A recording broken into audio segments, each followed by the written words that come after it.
سورہ مجادلہ المجادلہ کی پہلی آیت ہے۔ لفظ مجادلہ کہتے ہیں جھگڑا کرنے والی عورت کو، لڑنے والی عورت کو، بحث و تکرار کرنے والی عورت کو۔ یہ سورت کا نام اصل میں جو مجادلہ ہے یہ ایک خاتون کی وجہ سے ہے، ایک عورت کی وجہ سے ہے جو حضور صلی اللہ علیہ وسلم کے پاس آئی ہے، اور جس انداز سے وہ آئی ہے اس نے آ کے حضور سے جو باتیں کی ہیں اس کے کردار پر سورت کا نام رکھ دیا گیا ہے، اس انداز پر سورت کا نام رکھ دیا۔ گفتگو اس نے کی، بحث اس نے کی، مولا نے پوری سورت کا نام ہی مجادلہ رکھ دیا۔ بحث کرنے والی، تکرار کرنے والی۔ یہ سورت نہیں بحث کر رہی، اس سورت کے اندر ایک عورت ہے جو بحث کر رہی ہے، اور اس کی بحث رب العزت کو بڑی پسند آئی ہے، بڑی پسند آئی ہے۔ بحث اس نے حضور سے کی ہے، سرکار کے ساتھ گفتگو جو کی ہے اللہ نے اس کے لیے یہ لفظ استعمال کیا ہے۔ یہ بحث و تکرار سرکار کی بارگاہ میں ہوئی ہے، اور پروردگار کہتا ہے قد سمع اللہ قول التی تجادلک فی زوجہا۔ اے حبیب مکرم صلی اللہ علیہ وسلم، وہ جو خاتون آپ کی خدمت میں حاضر ہوئی اور اپنے خامند کے بارے میں آپ سے بحث کر رہی تھی نا، اللہ نے اس کی بات کو سن لیا ہے۔ وہ کر کس سے رہی تھی؟ حضور سے۔ یہ نہیں فرمایا اللہ نے مصطفیٰ اس کی بات کو دھیان سے سننا، ایسا نہیں، بات وہ حضور سے کرنے آئی ہے۔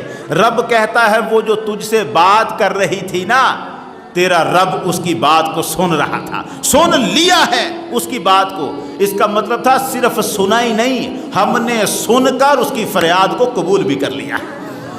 وہ بات کیا ہے؟ قد سمع اللہ قول التی، آغاز کیا ہے سورت کا اسی آیت سے، قد سمع اللہ قول التی تجادلک فی زوجہا۔ وہ اپنے خامند کے بارے میں حضور آپ سے بحث و تکرار کر رہی تھی، اللہ نے اس کی بات سن لی ہے۔ وتشتکی الی اللہ، اور وہ اللہ سے شکایت کر رہی تھی، اس نے شکایت بھی اللہ سے کی ہے، شکایت بھی اللہ سے کر رہی تھی۔ واللہ یسمع تحاورکما، اور اللہ تم دونوں کی باتیں سن رہا تھا۔ وہ جو بات تم سے کر رہی تھی، جو بات تم اس سے کر رہے تھے حبیب، واللہ یسمع تحاورکما، اللہ تم دونوں کی گفتگو کو سن رہا تھا۔ ان اللہ سمیع بصیر، اللہ سنتا بھی ہے، اللہ دیکھتا بھی ہے، سننے والا بھی ہے، دیکھنے والا بھی ہے۔ خاتون آئی ہے، اس نے کوئی گفتگو کی ہے۔ اب یہ گفتگو کیا ہے پہلے میں یہ عرض کروں اور پھر میں اس میں آپ سے عرض کرتا ہوں۔ قبیلہ خزرج ہے مدینہ منورہ کا ایک قبیلہ، اور اس قبیلے کا سردار ہے عبادہ بن صامت۔ اس سردار کا بھائی ہے اوس بن صامت۔ اوس بن صامت کی عمر اب زیادہ ہے، 50 سال سے زیادہ عمر ہے اس کی، بلکہ اس سے میں اگر کہوں کہ 60 سے بھی زیادہ ہے۔ جو روایت میں اس کے لیے لفظ استعمال ہوئے وہ تو بوڑھے کے لیے استعمال ہو گئے۔ اس عمر میں وہ اپنے گھر میں آیا ہے، اس کی بیوی خولہ بیٹھی ہے، اس نے اس سے کچھ مانگا، کوئی حاجت۔ خامند نے، اوس بن صامت نے کوئی خواہش، کوئی حاجت اپنی بیوی کے سامنے رکھی، مگر بیوی نے اس کی اس حاجت کو پورا نہیں کیا۔ خولہ نے اس کی اس بات کو رد کر دیا، چھوڑو اس بات کو۔ اس نے پھر سے وہی مطالبہ کیا، خولہ نے پھر سے اس کی بات کو رد کر دیا، اور اب کے انداز ایسا تھا جیسے لگتا تھا کہ تو ہر وقت ایسی ہی باتوں میں رہتا ہے، کبھی رہ بھی جایا کر، جس طرح باتیں ہوتی۔ ہمارے ہاں بھی ایک انداز ہے، بعض اوقات خامند تنگ آتا ہے تو اپنی بیوی کو کہتا ہے بیوی رہ میری ماں نہ بن۔ یہ فکرہ ہم بھی کہہ دیتے، عربوں میں بھی یہ رواج عام تھا۔ وہ اسی فکرے کو جب تنگ آیا کرتے تھے تو یوں تو نہیں کہتے تھے بیوی رہ ماں نہ بن، وہ یوں کہا کرتے تھے انت علی کظہر امی، تو میرے لیے ایسی ہی ہے جیسے میری ماں کی پیٹھ ہوتی۔ وہ عورت کو، اپنی بیوی کو ماں کی پیٹھ سے تشبیہ دیتے تھے۔ اس جملے کے بعد سمجھا جاتا تھا کہ اب اس بندے کا کوئی رشتہ ہی اس بیوی کے ساتھ نہیں رہا۔ یہ قانون تھا، چلتا آ رہا تھا کہ بندہ تنگ آ گیا اور اس نے اپنی بیوی سے کہہ دیا کہ تو میرے لیے میری ماں کی پیٹھ کی طرح ہے، بس رشتہ ہی ختم ہو گیا۔ اب ہوا یوں، خولہ نے اس کی بات کو رد کیا۔ اوس جو خاوند ہے وہ غصے میں آیا اور غصے میں اس نے آ کے یہی جملہ کہہ دیا، انت علیہ کظہر امی، تو میرے لیے آج سے میری ماں کی پیٹھ کی طرح۔ مطلب یہ تھا ماں بنی پھرتی ہے، چل ماں ہی بن، میری ماں میرے لیے میری ماں کی پیٹھ کی طرح ہے۔ یہ جملہ کہا۔ اب جملہ جب منہ سے نکل جاتا ہے تو پھر پتہ چلتا ہے میں کہہ کیا بیٹھا ہوں۔ غصہ چیز کی ایسی، ہمارے گھروں کے گھر اجڑ رہے ہیں اسی وجہ سے۔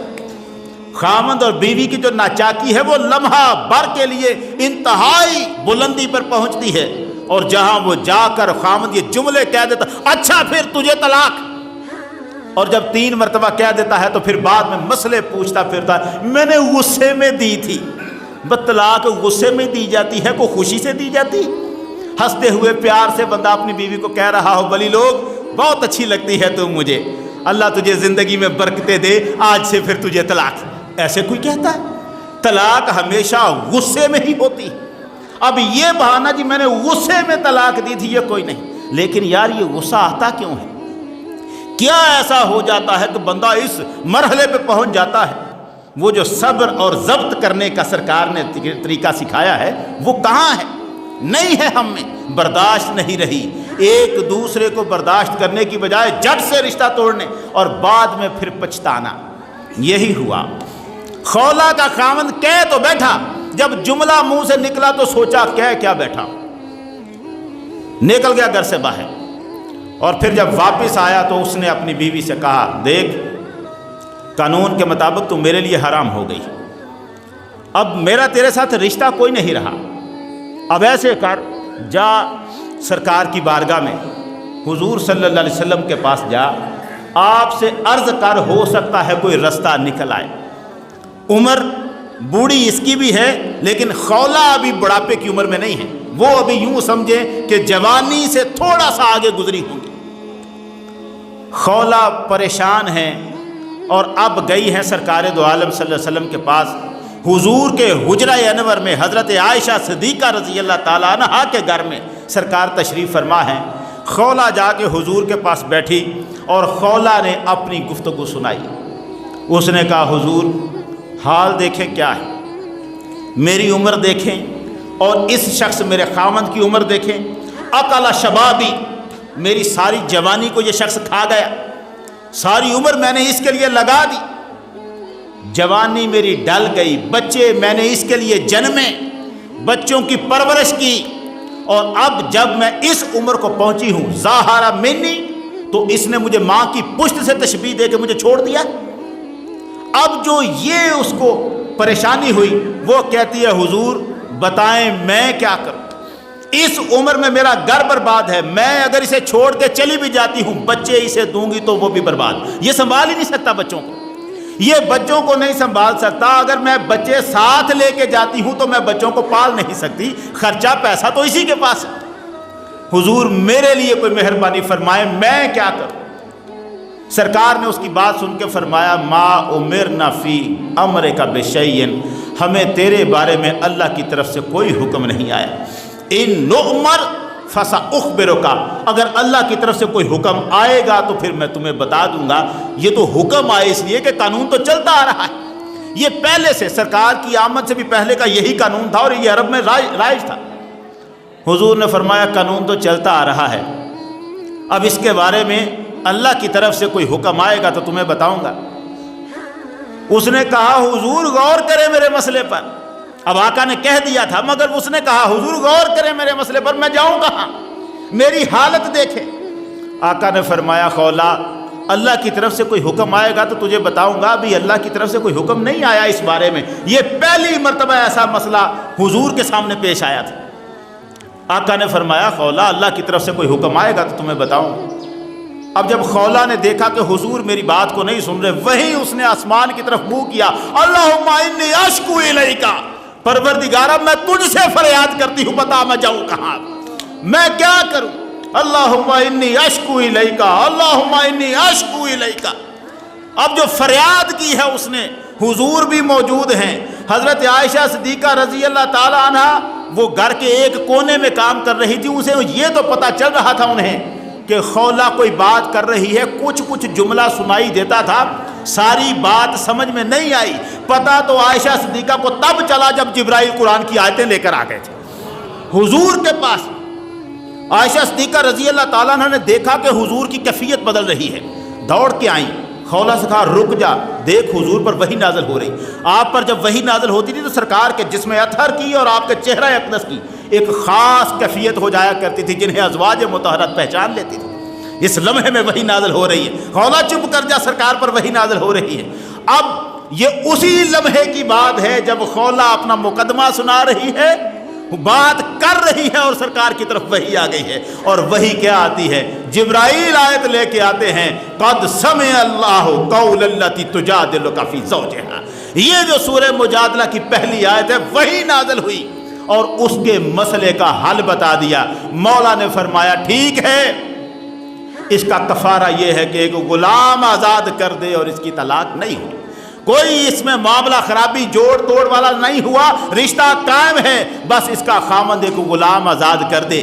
یہ جو غلام آزاد کر دے، اگر غلام آزاد نہیں کر سکتا تو 2 مہینے کے روزے رکھ لے، روزے 2 مہینے کے نہیں رکھ سکتا تو 60 مسکینوں کو کھانا کھلا دے۔ اب یہ آیت پوری سورہ مجادلہ میں آ گئی، یہ احکام ہے، یہ آیتیں تو آ گئیں، یہ حکم تو آ گیا، رشتہ تو بچ گیا، مگر یہاں عائشہ صدیقہ رضی اللہ تعالیٰ عنہ نے ایک جملہ فرمایا۔ وہ کہتی ہیں الحمدللہ الذی وسع سمعہ الاصوات، سبحان اللہ۔ وہ کہتی ہے قربان جاؤں، میں گھر کے ایک کونے میں کھڑی تھی، انا فی ناحیۃ البیت وما اسمع ما تقول، میں گھر کے ایک کونے میں کھڑی تھی اور مجھے نہیں پتا چلا خولہ کیا بات کر رہی تھی، اور میرے رب نے 7 آسمانوں کے اوپر سے آیتیں نازل کر دی۔ اس کے بعد میرے رب سے کوئی بات چھپی ہوئی نہیں ہے، رب کا عرش 7 آسمانوں سے اوپر ہے، یہ بیان کرنے کا انداز ہے۔ حضور نے ایسے بیان کیا تو ہم بیان کرتے ہیں، قرآن نے ایسے بیان کیا تو ہم بیان کرتے ہیں، مگر وہی رب نحن اقرب الیہ من حبل الورید، ہم تو اس کی شاہ رگ سے بھی زیادہ اس کے قریب ہیں۔ فاصلے نہیں ہیں وہاں، دوریاں نہیں ہیں وہاں، لیکن وہ پروردگار، عائشہ صدیقہ رضی اللہ تعالیٰ عنہ فرماتی ہیں میں گھر کے کونے میں کھڑی ہوں اور مجھے پتہ نہیں چلا خولہ کیا باتیں کر رہی ہیں، اور میرا رب اس نے اس پر آیتیں نازل کر دی ہیں۔ کوئی بات ایسی نہیں ہے جو میرے رب سے پوشیدہ رہے، چھپی رہے، ایسا ہو نہیں سکتا۔ اب یہ خولہ کے بارے میں پتہ چل گیا، مدینے میں بات پھیل گئی کہ خولہ اپنا مقدمہ لے کے گئی تھی، اسی وقت آیتیں آ گئی اللہ کی بارگاہ میں۔ سورہ مجادلہ میں جو مجادلہ ہے وہ یہ خولہ ہے، جس کا نام خولہ ہے، یہی مجادلہ ہے، یہی تو بحث کر رہی تھی۔ اسی کو تو عائشہ صدیقہ نے فرمایا لقد جاءت المجادلہ الی النبی صلی اللہ علیہ وسلم، یہ ہے بحث و تکرار کرنے والی جو حضور کی خدمت میں حاضر ہوئی تھی۔ اس کا مرتبہ اتنا بڑھ گیا خولہ کا، مدینے کی جس گلی سے گزرتی تھی صحابہ ادب سے سلام کیا کرتے تھے، صحابہ اکرام ادب سے راستہ دیا کرتے تھے، یہ وہ بی بی ہے، اور اس سے اس کے لیے آیتیں نازل ہو گئی، اتنا احترام۔ وقت گزرتا گیا، سرکار کا وصال ہو گیا، ابو بکر صدیق کی خلافت کا دور آیا، وہ بھی گزر گیا، اور خلافت صدیقی کے بعد عمر فاروق رضی اللہ تعالیٰ عنہ کی خلافت کا زمانہ، آخری ایام، اور اب خولہ بوڑھی ہو چکی ہے، بڑھاپے کی عمر میں۔ عمر فاروق رضی اللہ تعالیٰ عنہ کے ساتھ کچھ دوست ساتھی اور آپ کے کچھ اور عقیدت مند کہہ لیں، معاون مددگار ساتھ ہیں، اور آپ کہیں جا رہے ہیں، راستے میں اب ان لوگوں میں یہ جو ساتھ ہیں عمر فاروق کے، ان میں دوسروں میں یہ صحابی نہیں، یہ عمر فاروق رضی اللہ تعالیٰ عنہ کے تابعین ہیں، یا کچھ وہ لوگ ہیں جن کو اس وقوعے کا پتہ نہیں، باہر سے آئے۔ عمر فاروق رضی اللہ تعالیٰ عنہ 4-5 لوگوں کے ساتھ کہیں جا رہے ہیں، راستے میں خولہ میں، خولہ نے عمر فاروق کو کہا ذرا میری بات سن ادھر ہو کے۔ عمر فاروق رضی اللہ تعالیٰ عنہ ہٹ گئے۔ اب وہ 4 بندے جو قریش کے خاندان سے تعلق رکھتے تھے وہ وہاں رک گئے، دیکھ رہے ہیں کہ عمر سے بات کر رہے ہیں۔ اب انہوں نے دیکھا، وہ خولہ کو نہیں جانتے تھے کہ یہ خولہ کس مقام کی ہے، انہوں نے دیکھا منظر کیا ہے کہ عمر فاروق ایسے کھڑے ہیں ادب کے ساتھ اور اس بڑھیا کی باتیں سن رہے ہیں، یوں لگتا سر جھکایا ہوا ہے، اس کے قریب کیا ہوا ہے اور اس کی بات کو دھیان سے بول وہ رہی ہے، عمر صرف سن رہے ہیں۔ سنتے ہوئے ایک مرتبہ عمر نے اس کے کندھے پہ ہاتھ رکھا، بڑھیا کے کندھے پہ ہاتھ رکھا، پھر بڑھیا چلے گئی۔ عمر فاروق آئے، ان چار میں سے ایک بولا، کہنے لگا عمر آپ کیا کمال کرتے ہیں، قریش کے چار شریف آدمی آپ سے ملنے کے لیے آئے ہیں، ایک بڑھیا کی خاطر آپ نے ان کو روک دیا۔ حبست رجالات قریش علی ہذہ الوجوز، اس بڑھیا کے لیے آپ نے قریش کے معزز لوگوں کو راستے میں کھڑا کر دیا۔ ایک معیار تھا نا ان کا، ہماری توہین کے راستے میں ہمیں کھڑا کر دیا جائے کسی عورت کے لیے۔ حضرت عمر فاروق رضی اللہ تعالیٰ عنہ فرمانے لگے ویحک اتدری من ہذہ، او تجھ پر افسوس، تجھے پتہ بھی ہے یہ عورت کون تھی؟ اس عورت کا تجھے پتہ نہیں؟ ہذہ خولہ، اور یہ خولہ ہے، ہذہ امرأۃ سمع اللہ شکواہا من فوق سبع سماوات، اور یہ وہ بی بی ہے اللہ ساتوں آسمانوں کے اوپر سے اس کی شکایت سن کے رکھتا ہے۔